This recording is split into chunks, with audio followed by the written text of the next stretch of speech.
This old guy DIY video has to do with troubleshooting a faulty temperature sensor on a 1985 Kubota L2550 Tractor. When I removed the old thermostat and tried to open it manually, it was very difficult to open, so I suspect that was the root cause of my problem. But in the meantime, after having the motor running again and using it for work and having it not overheat, the temperature gauge does not register anything and the dummy light is on full time. So I went to Amazon, I bought the part. Right now I'm going to remove these 4 bolts so we can get this top piece off, and then I'll swap out the temperature sensor. Getting access to the temperature sensor is just a matter of removing the side panels. And then there are 4 6mm bolts that take a 10mm socket. I'll just pull those 4 bolts off, and then I'll be able to take this top panel off. And you come in here, and the sensor is right.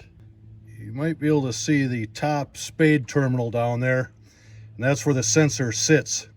I found this wire in the panel here, and I just followed it down there, and I found the spade terminal was not firmly connected. So the first thing I'm going to do is just squeeze this with the pliers and put this back on that sensor and see if in fact it works. And if it doesn't work, then I'll dig down there, pull that sensor out and replace it.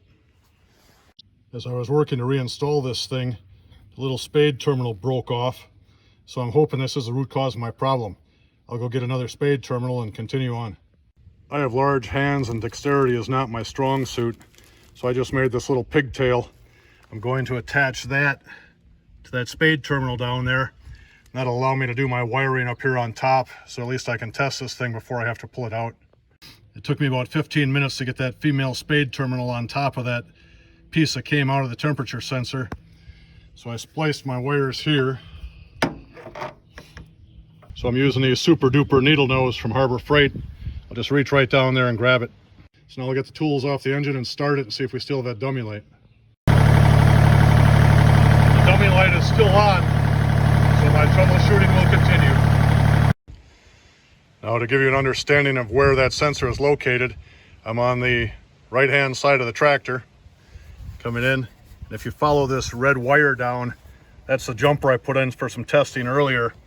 But you can see the spade terminal that it comes to, and that little sensor is right beneath that. I have the magic wand here on the air gun. I'm going to blow all the debris out from around that fitting. Then I'll remove that female spade terminal and I'll swap out that sensor.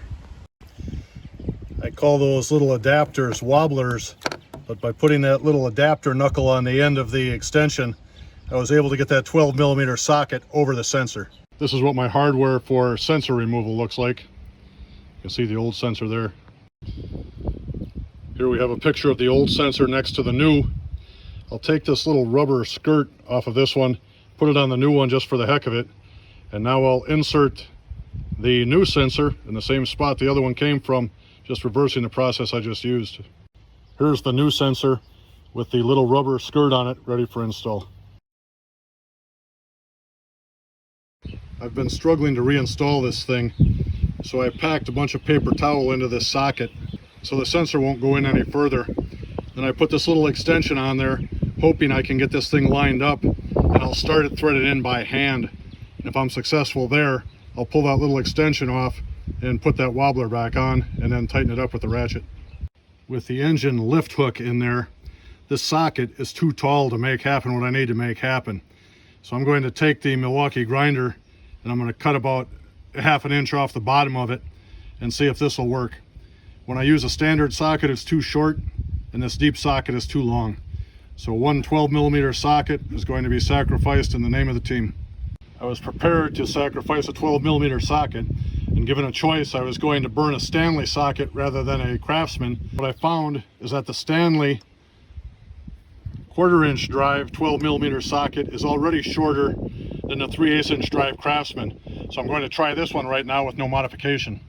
After spending an hour trying to go by feel and thread this thing in there, I was unsuccessful and I had buggered up the threads. So I went to town, and in case you were asking yourself, what is the thread diameter and pitch on that thing? It's a 10mm super fine.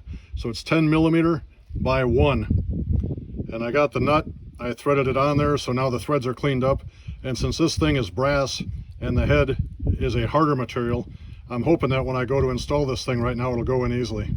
I'll summarize what I've gone through in the last 3 hours. Last night I spent about an hour and a half out here. Like, I just had my hand down in here and I was trying to get that sensor to go in the right spot, and it would not go.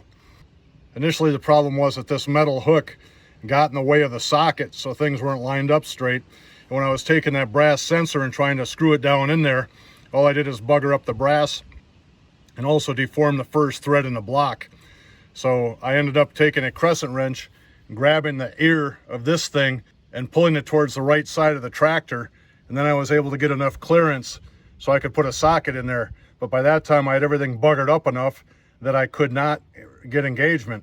Today I went to the hardware store and bought an M10 by 1 tap.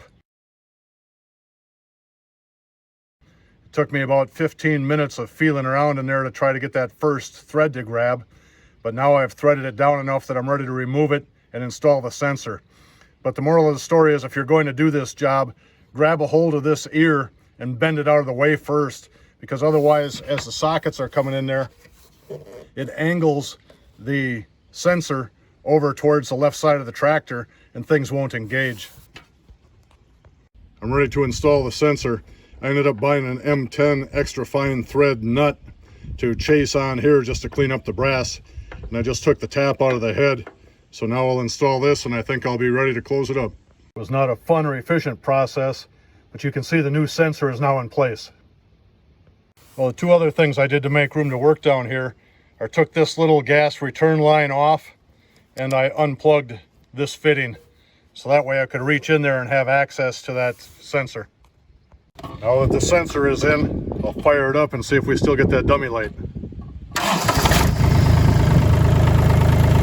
No dummy light. We'll call it a victory. Thank you for watching.